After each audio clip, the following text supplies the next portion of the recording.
This is Transport and Tourism Express with your captain, Victor Oyejide. Only on Honor 103.5 FM, Ibadan.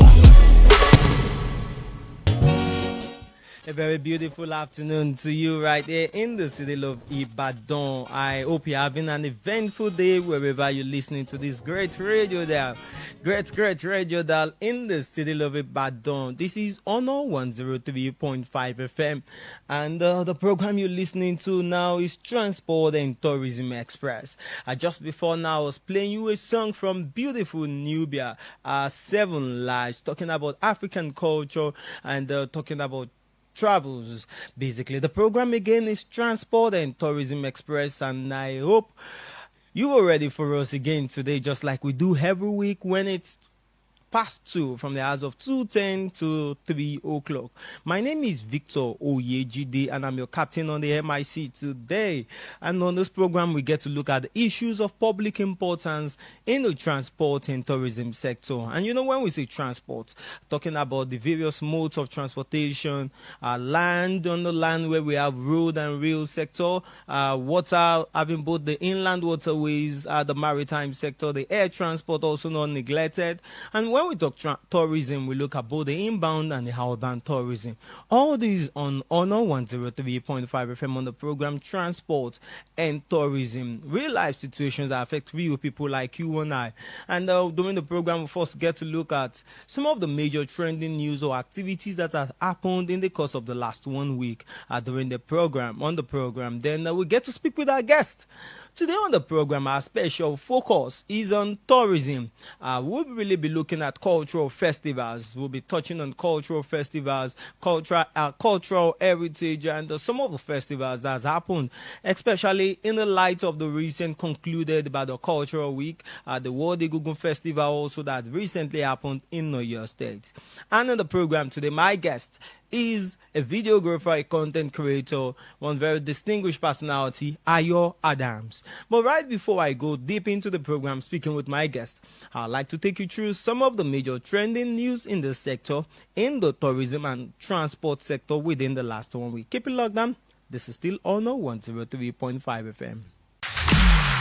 Do you dream of exploring Nigeria's rich tourism destinations through air, rail, road, and maritime routes? Then hop aboard Transport and Tourism Express with your captain, Victor Oyejide, a seasoned travel consultant and transport geographer, every Monday from 2 to 3 p.m. as it takes you on an exciting journey across landscapes, cultures, and the heartbeat of Nigeria's transport systems. Only on Honor 103.5 FM, Ibadan.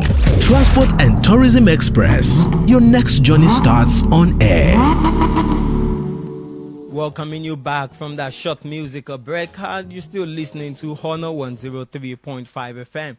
And just like I told you earlier, we'll be taking you through some of the major news in the tourism and transport sector, especially within the last 1 week. Let me also inform you that we're live on Facebook, facebook.com/Honor 103.5 FM. You have the opportunity to contribute live on the program, sharing your thoughts and your opinion. That's why the program is Transport and Tourism Express. You have the opportunity to express your opinion.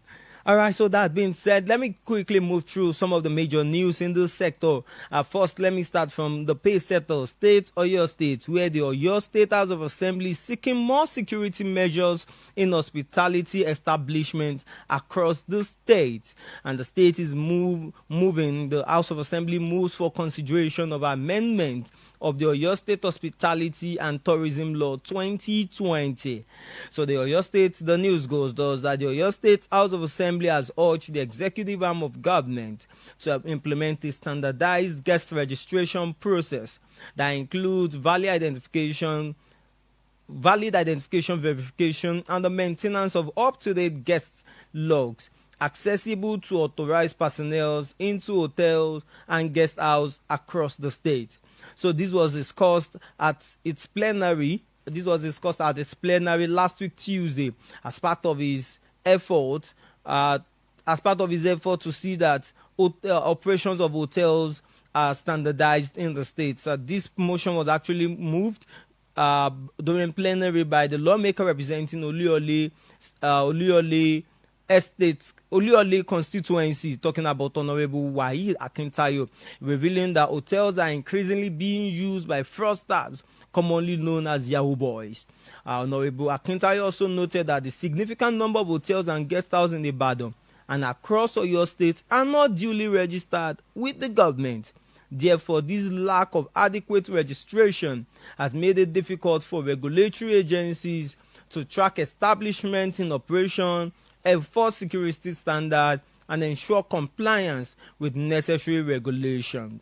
So really beautiful message there, beautiful motion there, sincerely, because this is one of the things we need to be able to provide checks and balance for hotels and hoteliers in Oyo State. The hospitality sector really needs to be checked. If you are registered in the state, if you are operating in the state, I want to believe there are associations, there are body guiding them, but for you to be registered, there are expected amounts that needs to be remitted to the government. You need to also be registered with the government.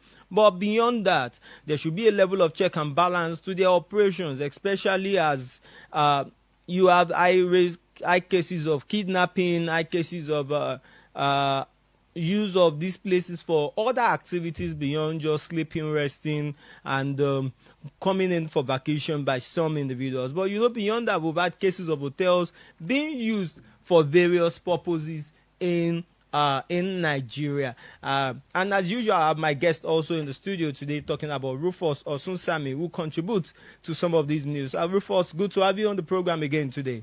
Yeah, it's my pleasure to be here. You're welcome. Good to have you on the program today. Yeah. All right. So what would you say to these news of standardization for hotel operation in Nigeria, looking at some of the previous scenarios that has happened around the use of hotels for other activities?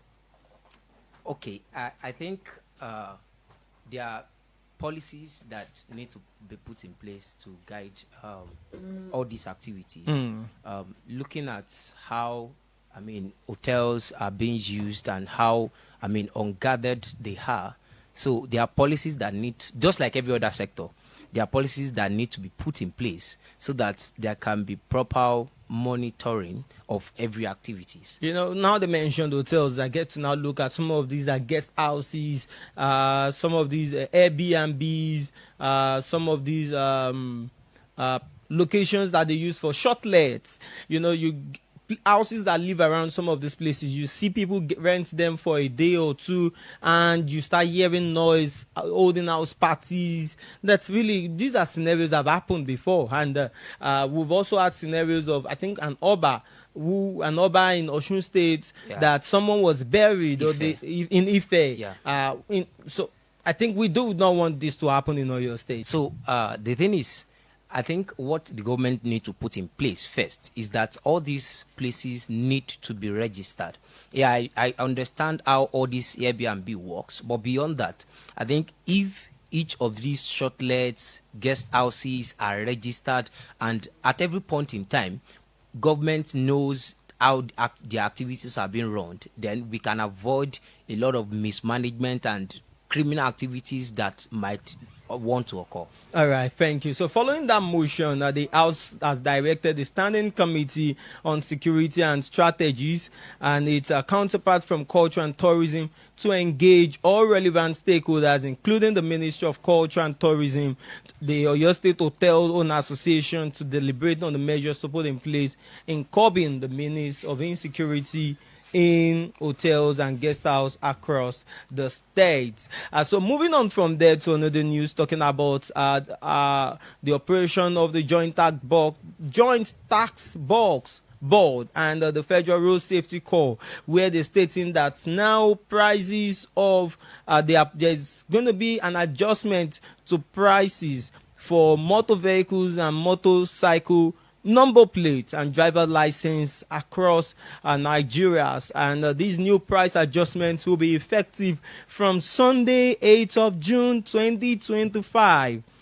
This announcement by the Joint Tax Board, being the apex body for revenue authority in Nigeria, is urging affected members of the public to take note of this new price and implore relevant government agencies and motor vehicle license authority to comply with the price adjustment. So the new approved price for motor vehicles and motorcycle number plates and driver's license as approved as follows.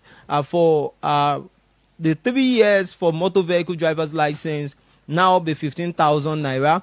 The 5 years would now be 21,000, and 3 years for tricycle and motorcycle driver's license will be 7,000 naira, and for 5 years will be 11,000 naira going forward. And the number plates, the standard private vehicle number plates will now be 30,000 naira, and for private and for commercial also 30,000. Quite a number of things that the government has stated.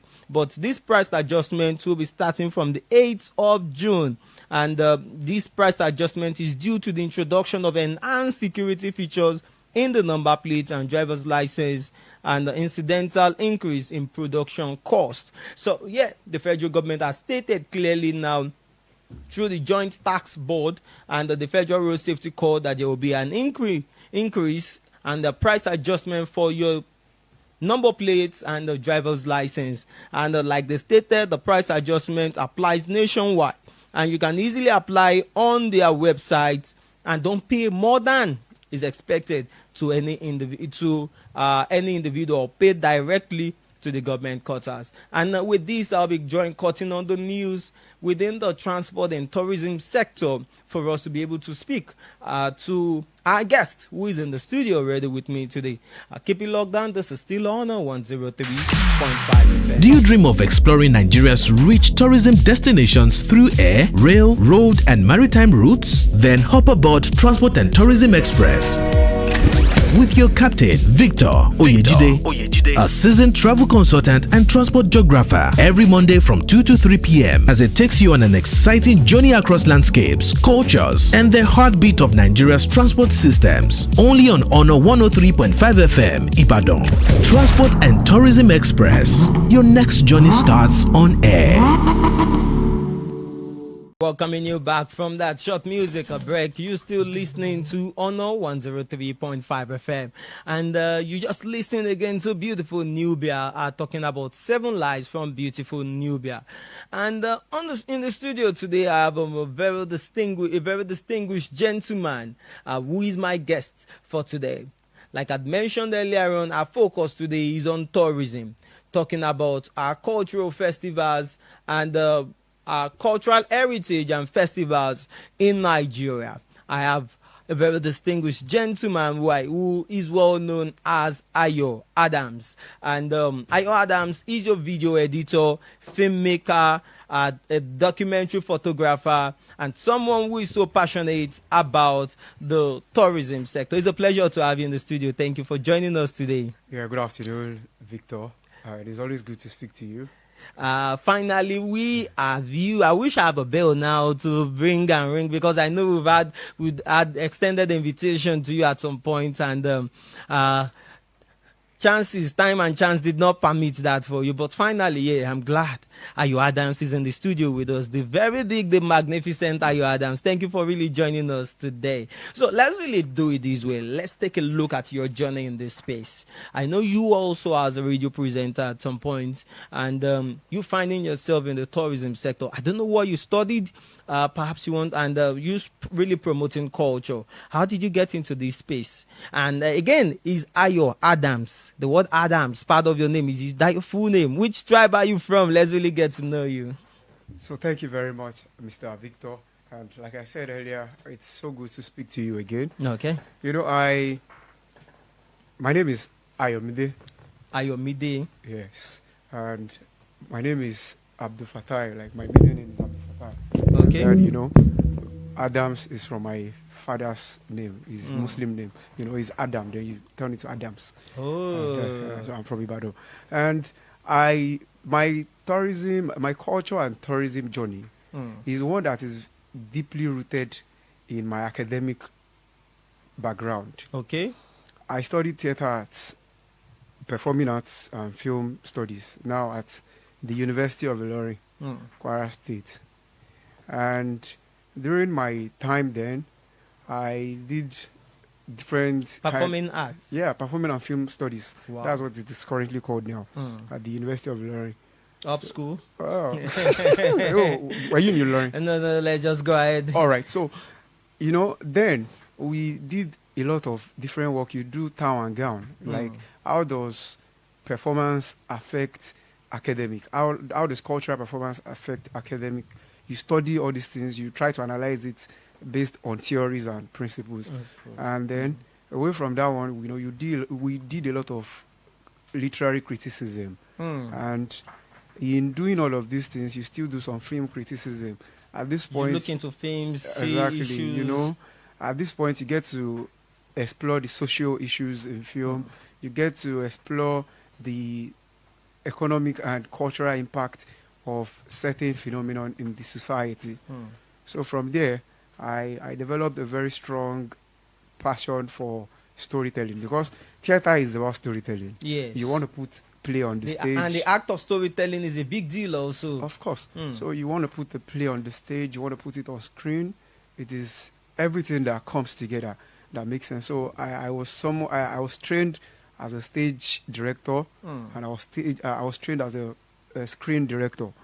And after my graduation, I was unable to, I was unable to get into any on any platform to start telling my story. So I just thought to myself, why don't give myself a platform? If they don't give you platform, you create one for yourself. If they don't give you the table, if they don't bring you to the table, you bring your own table. You bring your own table, or you just go and join them on the table. Because if they don't bring the table to you, sometimes you just need to go and join them on the table. So from there, we formed a group. Theater group? No, we didn't form a theater group. We formed a tourism group. Okay. When I was in Ibadan. After I came back from NYC and I was living in Ibadan, we formed this tourism group called the Tour Ibadan. And our objective with the other guys that we founded the group together was to make sure that tourism become affordable. Affordability was your major selling point. Our goal was that we are going to make tourism affordable to people. We are going to take you to places on a budget. So we did a couple of places in Ibadan. We're planning with our friends, and after we did almost and the turnout was encouraging. Yes, we had very big turnout for each trips. Wow. A lot of people always ask us, when is the next one? I missed this one. When is the next one? So after that one, we started touring neighboring cities. So we moved from Ibadan. We went to Erin-Ijesha. After Erin-Ijesha, we traveled to Abeokuta. Wow. From Abeokuta, we were in several locations that way. Yeah, of course. And you kept having the numbers joining you for that trip. We're building up numbers and all of that. And it was from there, from tourism, that I started capturing pictures. Capturing moments for people. Of course, it was something that I had knowledge of from the university, because. Okay, so I need to go on a short commercial break now, and when I'm back, as much as we talk tourism, we'll also be touching on our cultural heritage and some of the festivals, especially as a distinguished man, Ayo Adams, play centrally within this tripod. Keep it locked down. This is still Honor 103.5 FM. Do you dream of exploring Nigeria's rich tourism destinations through air, rail, road, and maritime routes? Then hop aboard Transport and Tourism Express. With your captain, Victor Oyejide, a seasoned travel consultant and transport geographer, every Monday from 2 to 3 p.m. as it takes you on an exciting journey across landscapes, cultures, and the heartbeat of Nigeria's transport systems. Only on Honor 103.5 FM, Ibadan. Transport and Tourism Express. Your next journey starts on air. Welcoming you back from that musical and commercial break. This is still Honor 103.5 FM, and just in case you're just joining us on the program today, we're looking at our cultural heritage and festivals towards a promotion of tourism in Oyo State. And I have a videographer, a content creator, someone who promotes tourism in Oyo State, talking about Ayo Adams in the studio. So let me also inform you that you have the opportunity to watch us live on Facebook, facebook.com/Honor 103.5 FM. Catch us live and you have the opportunity to ask your questions from there. Moving on quickly, Ayo, you as someone, as a youth who is playing a major role in tourism, let's look into our cultural heritage. We see a lot of youth trying to pull back from cultural heritage and the festival related. And why did I say this? We get to associate some of these things to being devilish, being satanic. Today now, for example, when people say in the Yoruba language, we say Eshu. People say Eshu is Satan. When we talk about Sango, we see Christians and Muslims trying not to associate with it. What's your thoughts on this? What's your perspective to this? First of all, I am going to pick it up from the issue conversation. You know, there have been different conversations still going on, and there have also been sensitization programs across places where people who worship Eshu reside. And the first thing they say to you is, Eshu is not Satan. You also believe Eshu is not Satan? Eshu is not the direct... Satan is not the direct translation for Eshu. Eshu is not Satan. You know, some of our primordial forces, they do not have direct English translation. Eshu is a trickster. A trickster. You know, it's a trickster, but you do not get to be tricked by a trickster unless someone you know, go to them. And then Eshu is also an intermediary between someone who has come to meet a god and the god.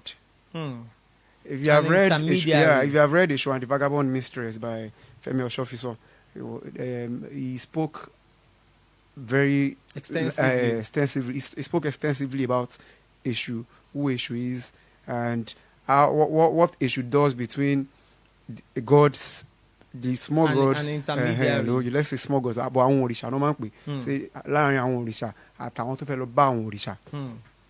So Eshu does not, you have to go. So there's really nothing to be afraid of when it comes to these days. When people say there are people that youths are moving backward from culture, I don't think that it's entirely true. Because if people are moving back from culture, look at Ojude, for example.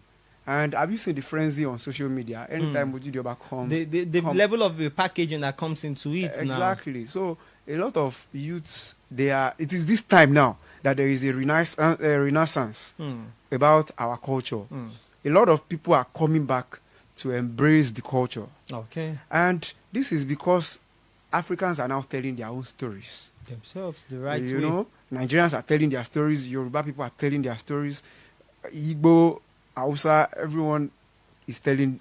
Well, the truth is, if we don't tell our story ourselves the right way, nobody will tell it for us. Or those that will tell it the wrong way and not be accurate with it. You know, now that you said the youths are really getting involved, let's take a very good look at Sango Festival. Shango Festival, apologies. Let's take also a good look at the Wode Egungun Festival that was recently concluded in Oyo State.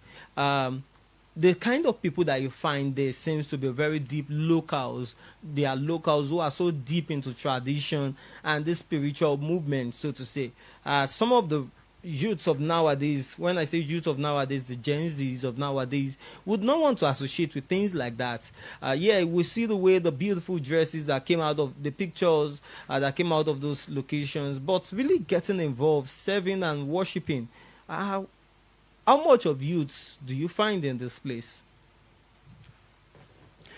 I think that when we talk about how much youth we find in festivals, youth participation, like when we measure youth participation in festivals these days, I don't know, because you know you can't just pick out numbers from your head. Yes, but we attend these festivals and we see a lot of content creators flock the festival, and these content creators, they are youths, and they are the ones who take the content from these festivals to tell the stories, and then they take it back to their fellow youths and say, "Oh, see, this is something beautiful that I have seen." These days, like I have said earlier, the youth participation in the past about our festivals. If you compare the present now to the past, this time is really, better, really incredible. We have more youths that are coming there because what they are coming for is they want to come and see spectacle. Beyond the spirituality of festivals these days, people want to come to a place where they are entertained. And our own culture, it is one that is filled with spirituality and is very rich in entertainment. As you are seeing a masquerade that is showing you how to roll its clothes in a way that you have never seen before. Or those that they are using fire to Yeah, rub its body. you are seeing a Shango devotee putting fire down his or her own throat. You will never see anything like that anywhere. Things that can happen. Exactly, than this terrain that we are on. So when people see things like this on social media, the next thing they want to do is they want to come and experience it They want to by themselves. So we're having more youth coming into the scene to say, oh, this thing is our thing. We need to support it. Oh, I am proud to be Yoruba. If not any other thing, for the spectacle, for the beauty of this hairstyle, for the colorful attires that I see on everyone here, it is something of joy. There's a debate that has been going on social media that, we no longer see Iru and Buba again. And there was a program that was hosted, I think, 2 weeks ago in Lagos. A lot of the young Gen Zs at that program, they were rocking Iru and Buba. Iru and Buba. Wow. We have a project too that I would not want to mention because I didn't pay for airtime. We have a project where we encourage more youth to be part Of this. of it because it promotes our cultural heritage. And we tell them, we encourage every one of them. When you are coming, you dress like a very cultural person. You put on your Iru and Buba. You put Yeah, on your... let me see you in that sonyo. Let me see you in agbada. Let me see you in everything that depicts that, yes, you are for the culture. Great. So let me come in from this angle. So there's a level of spiritualism that comes into this as well. And we see how well a lot of Nigerians leave our space to go for Hajj and Umrah. Now they pay about 10 million naira for Hajj. We see how Christians leave Nigeria to go to Jerusalem, go to Israel, go to Jordan for pilgrimage. This is our own traditional pilgrimage that should really be encouraged. And it looks more like when we look at some other countries, they've embraced it more and they're making more from it. Talking about countries like Brazil, talking about some of these countries that you have a lot of Yorubas in there. Yes, we are coming up now. And I don't know, the extent of spiritualism that comes with it and how much or how well we are really promoting it. Very big kudos to the Commissioner for Culture and Tourism in Oyo State, Dr. Wasiu Olatubosun. Wait, there's several festivals. We've had Wode Gugun Festival now. We've had this Ibadan Central Council have also organized, the Central Council of Ibadan Indigenous has also organized a cultural festival, and quite a lot. But still coming down to how much of Nigerians go outside, go for pilgrimage, for Christian, Muslim pilgrimage. We are not seeing much of these foreigners also coming into Oyo State, coming into these several states. I was happy when I saw the crowd during the coronation of the Alaafin of Oyo State, Alaafin of Oyo. You had a lot of foreigners coming in. This is what the Gugun Festival. I learned recently that we also had few foreigners from Benin Republic. But compared to this, what more do you think can really be done to promote our own traditional spiritualism? Yeah. These days, I'm going to say that everything boils down to storytelling. It is always in the way you put the story, and also which or what platforms are we using to tell our stories. Because the channels that the stories go through, that's where people discover them from. And they get to come. And when I talk about storytelling for festival, it is not something that you take with levity. You take it seriously. You see the storytelling department of a festival, whether it's a festival organized by government or an individual entity, the storytelling aspect of that festival, you must take it seriously. Like that part where you take, like the event planning part of it. Part of it. You can't invest so much into event planning, and you say, "She been a photo." Anybody. Run am na. And she been a video. Just mix it up anyhow. It is serious work. Now that we know that we have what to sell to people, we need to shape how we present it to the global stage. Because you want a global audience to come and see what you are doing. But how do you present it to them? If I see these days, a lot of us are on the phone, and there are about 200 videos that you come across a day. The one that strikes you there is the one with very good quality. that is well captured, well presented. Yeah, so now looking at it beyond just seeing, you've done the storytelling. These individuals, this storytelling is to encourage them to come. We see a lot of videos about Christian locations where Jesus Christ was buried, where the first marriage and all of that. People see this and they are motivated to go to Israel. People see people in Masjid Nabawi, Ibitatile Okwashetani, and all of these, and they are motivated to go. But we are not having that influx, perhaps due to visa policy, perhaps due to government role, insecurity, and that is part of the reason why I'm saying beyond storytelling, what else? We have a lot of work to do. Now, have you had, during the period you organized, have you had people planning to come into Nigeria and they couldn't come to experience some of these locations? I have had people wanting to come to Nigeria and they came. I've never had a challenge with people trying to come because I always do my own assignment properly. So people that are listening for the first time and they want to know what to do, how do we go about it? Seeing that they come for these festivals, coming for tours. That's why you have project managers, you have project planners, you have people that ensure that everything is safe. They calculate the risk management of your project. Where are you going to?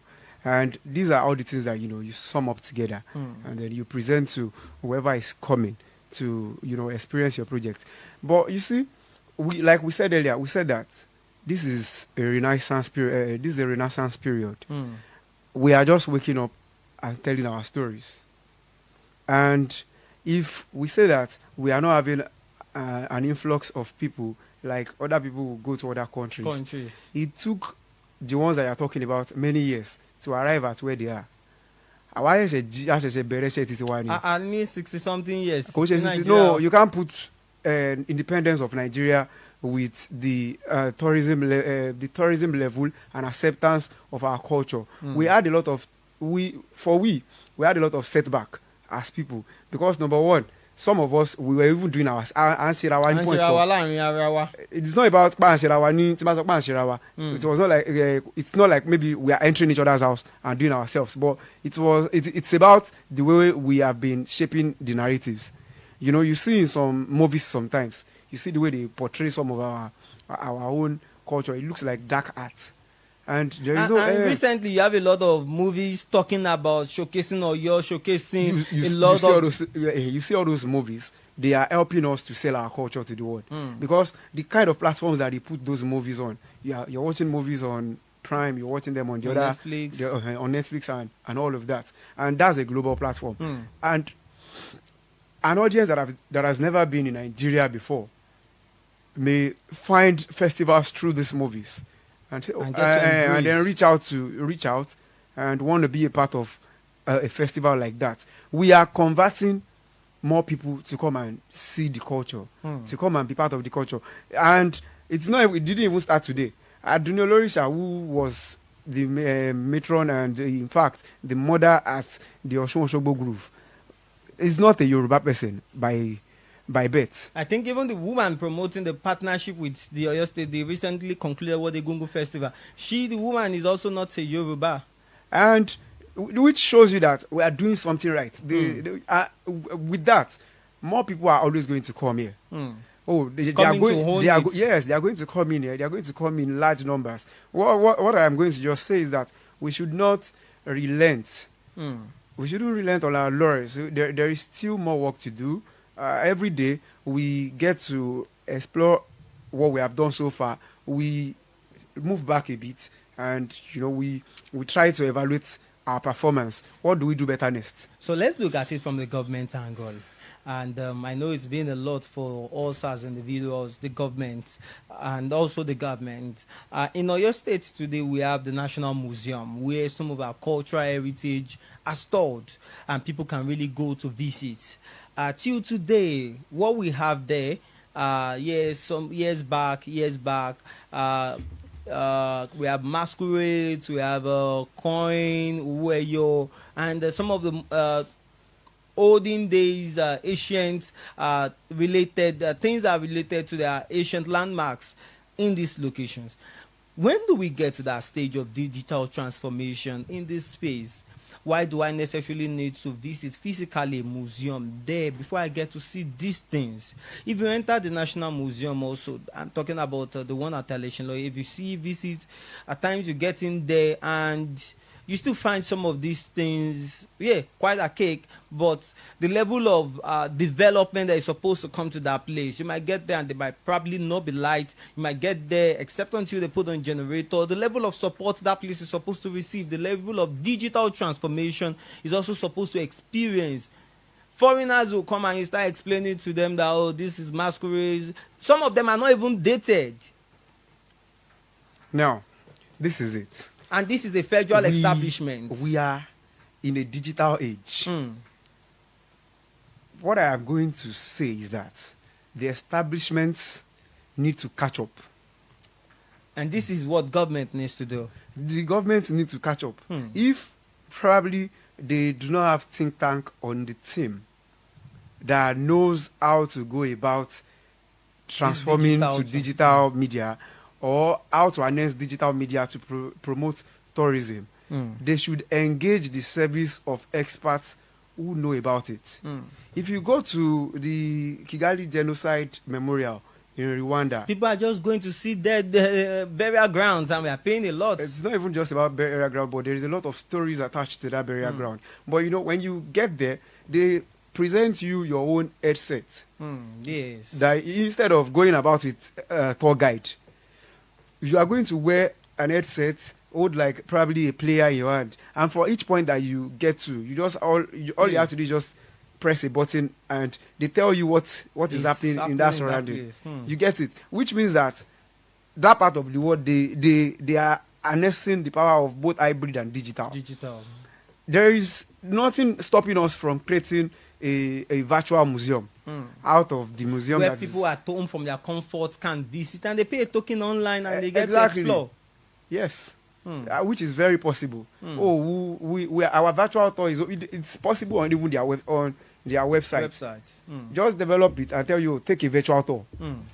And from there they get to explore. They make money. They make money into the pocket of this museum, and everyone is happy. Definitely. All right. I've been speaking with Ayo Adams on the program today, talking about culture and the cultural heritage and festival. Let's come as we bring the program to a close. Let's come briefly back to you. I see your videos and I see quite a number of things that you do, giving out money to people for saying, call your family members, tell them I love you, and bringing the level of excitement to what people are, making people happy, and you feel the pulse of the people. I think I must say you've been doing very well, making people aware. I know at times I see you say people should sing a particular song and all of that just to really promote social well-being. But I'll put you on the spot. Let's do a bit of Vox Pop. If I'm to ask you, jollof rice or amala? Jollof rice. Jollof rice. Why would you do jollof rice over amala? I'm surprised. Because I think that it's just something that I'll just prefer. Hip hop or Fuji? Both. Both. No, you have to stick to one now. Hip hop. Hip hop. I'm surprised you're saying this because I think you're truly a traditional man, a cultural man to the core. Yeah, I'm a traditional man, but you know, these days you have to catch up with what people are doing in this world. That I pick hip hop above Fuji does not mean that I'm still no longer a traditional man. Yeah, but I need to know what is happening in this world. Okay. So you've been to quite a lot of festivals, captured moments. Oju de Oba, Osun Osogbo, Wode Gogo Festival. Which is your favorite among all of these? I don't have any. You don't have any? No. What were you looking for that you didn't find? I just do not want to have any favorite. All right, thank you very much, Ayo Adams, for coming to the studio. You have a final word for youth out there who is also looking at promoting cultural festivals, working content creation within the space. What do you have to say to them? My final words on the show for today is going to be for creators who are doing something in the space, either for culture or for tourism. I want you to know that you do not get where you are going in a day. It's it's a marathon. journey. Yeah, it's a marathon. It's not a sprint. So just keep building, keep pushing. Everyone sees what you are doing. Just keep doing what you are doing. One day you experience. One day you experience. One day, like you experience one day like a year. One day will become the one. Yeah, exactly. All right, it's been a pleasure having Ayo Adams in the studio with me today. I think he came along with one of his friends or his brother. Oh, that was Akintomi Ishola. Akintomi Ishola. Thank you also for coming to the studios along with him. It's been a pleasure having you in the studio today. Thank you very much. Let me remind you that Children's Day 2025 special is coming up, and coming up on the 27th of May. Our venue is at the Tunde Odunlade Art Gallery, and there's discount for schools and quite a number of people looking to register. Till next week when I come your way again, my name is Victor Oyejide. I've done this program with Rufus Osunsami, and like I say, if you drive, please ensure you do not drink, and if you drink, do not drive. Till next week, have a wonderful day.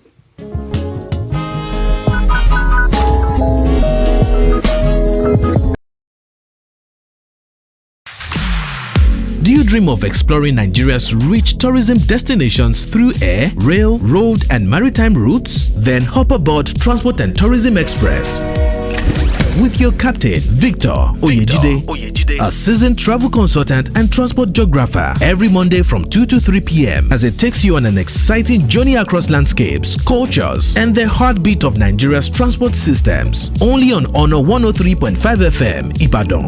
Transport and Tourism Express. Your next journey starts on air.